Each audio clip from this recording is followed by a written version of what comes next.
ఎలా ఉన్నారు? అందరూ బాగున్నారా? Welcome back to Bhavani blogs. ఈరోజు నేను చాలా బ్రిటిగా కనిపిస్తున్నాను. సినిమాకి వెళ్తున్నాం, అందుకే ఇప్పుడు మన ఆంటీ బ్రెడ్ హల్వా చేస్తున్నారు. సో ఇప్పుడు మనం చూడండి. ఓకే, ఏం పడదు అది. ఓకే, బ్రెడ్ హల్వా కావాల్సింది బ్రెడ్ ఫస్ట్ బ్రెడ్ కావాలి, పాలు. నాకు కూడా తెలుసు, నేనే ఉన్నాయి అనుకోకుండా ఆంటీ ఉన్నాయి. చెప్పండి. బ్రెడ్ కట్ చేసుకొని ఆయిల్లో వేసుకొని వేసి తీసాక పాలు మరగబెట్టి పాలు వేసి పంచదార పౌడర్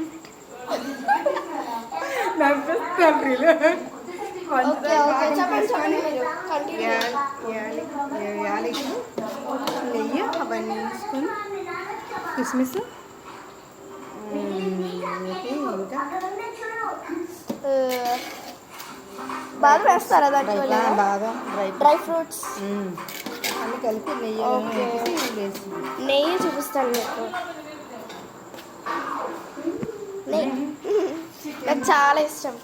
నెక్స్ట్ చికెన్ కర్రీ అంట, కానీ నేను ఫుల్ వీడియో పెడతానన్నాను, పెట్టలేదు. చూసుకోండి. చెప్పండి చెప్పండి. ఇటువైపు చూస్తే చెప్పండి మీరు. గ్రేవీ చేసుకొని చికెన్ ఫ్రై చేసి ఓకే చికెన్ ఫ్రై చేసుకొని ఆ గ్రేవీ బాగా వేగిన తర్వాత కారం, ఉప్పు, అల్లం పేస్ట్, మసాలా అన్నీ వేయించుకొని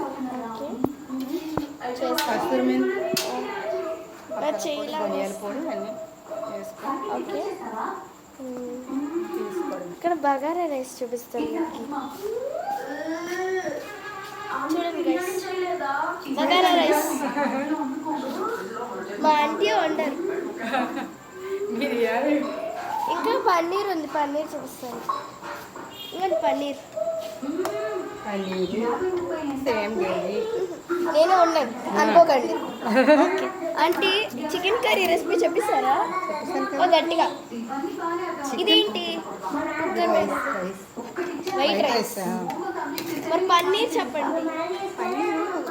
కట్ చేసుకొని ఆయిల్లో వేసుకొని సేమ్ గ్రేవీ అదే ఉల్లిపాయ, టమాటో, పచ్చిమిర్చి వేసుకొని వేసుకోండి. ఓకే, ఇక్కడ ఇద్దరు అక్కలు ఉన్నారు, మీకు చూపిస్తాను రండి. అక్క అక్క హాయ్ చెప్పు. అక్క హాయ్ చెప్పు.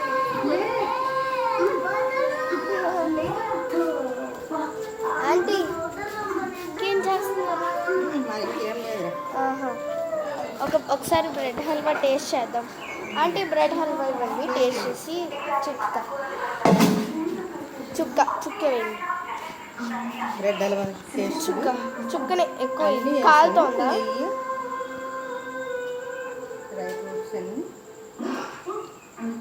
కాలేదు. బ్రెడ్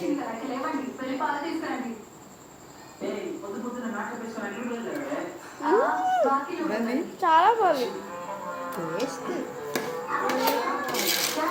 వదిలిపోయింది. కొద్దింత నెయ్యి వేసి స్మూత్గా ఉంది నోట్లో. చాలా బాగుంది. అంటే ఫైనల్ టచ్ ఇచ్చేద్దాం. లైక్ చేయండి, షేర్ చేయండి, కామెంట్ చేయండి, అలాగే సబ్స్క్రైబ్ కూడా చేసుకోండి. అందరూ ఒకసారి ఈ రెసిపీ ట్రై చేయండి, మీకు అనిపించినంత బాగుంటుంది.